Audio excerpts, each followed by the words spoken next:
श्लोक 7 पाठ 2 गीता का सार दूसरा पाठ। कार्पण्य दोषपहत स्वभावः प्रयच्छामि त्वा धर्म सम्मुचिताः यच्छ्रेयस्यान्निश्च ब्रूहि तन्मे शिष्यस्ते शाधि मा त्वा प्रपन्नम। इसलिए कायरता रूप दोष से उपहत हुए स्वभाव वाला तथा धर्म के विषय में मोहित चित हुआ मैं आपसे पूछता हूँ कि जो साधन निश्चित कल्याणकारक हो वह मेरे लिए कहिए, क्योंकि मैं आपका शिष्य हूँ, इसलिए आपके शरण हुए मुझको शिक्षा दीजिए।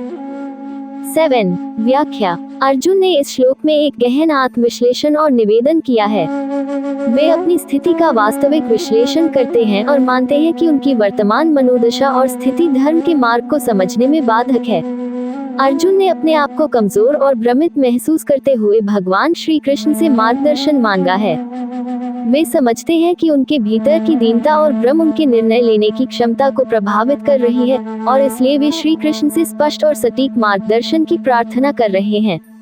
अर्जुन ने अपनी पूर्ण विनम्रता और श्रद्धा के साथ श्री कृष्ण से निवेदन किया है कि वे उन्हें सही मार्ग दिखाएं और उनके जीवन के धर्म की सच्चाई को समझाएं। ये श्लोक अर्जुन की धर्म की खोज और आत्मज्ञान की गहराई को दर्शाता है, जिसमें वे भगवान से संपूर्ण मार्गदर्शन प्राप्त करने की इच्छा शक्ति रखते हैं।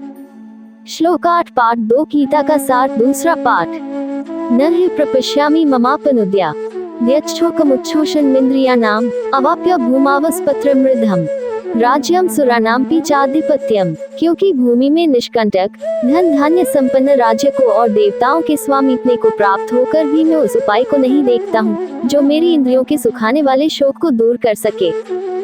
8 व्याख्या। इस श्लोक में अर्जुन अपने मानसिक और भावनात्मक संकट की स्थिति को प्रकट कर रहे हैं। वह कह रहे हैं कि भले ही वे सभी भौतिक सुख साधनों, ऐश्वर्य और शक्ति को प्राप्त कर लें, लेकिन उनके अंदर का शोक और दुख दूर नहीं हो सकता। उनके लिए ये जीवन की वास्तविकता है कि भौतिक सुख और सत्ता से उनकी आंतरिक पीड़ा और शोक का समाधान नहीं होगा। स्वर्ग के सुख और राजसी ठाट बाट भी उनके शोक को मिटा नहीं सकते। इस श्लोक के माध्यम से अर्जुन ये स्पष्ट करते हैं कि जीवन के सच्चे अर्थ और सुख को पाने के लिए केवल भौतिक संपत्तियों या सत्ता से अधिक की आवश्यकता है। ये श्लोक हमें ये भी सिखाता है कि बाहरी भौतिक सुख संपत्ति से मन की शांति और संतोष नहीं मिल सकता।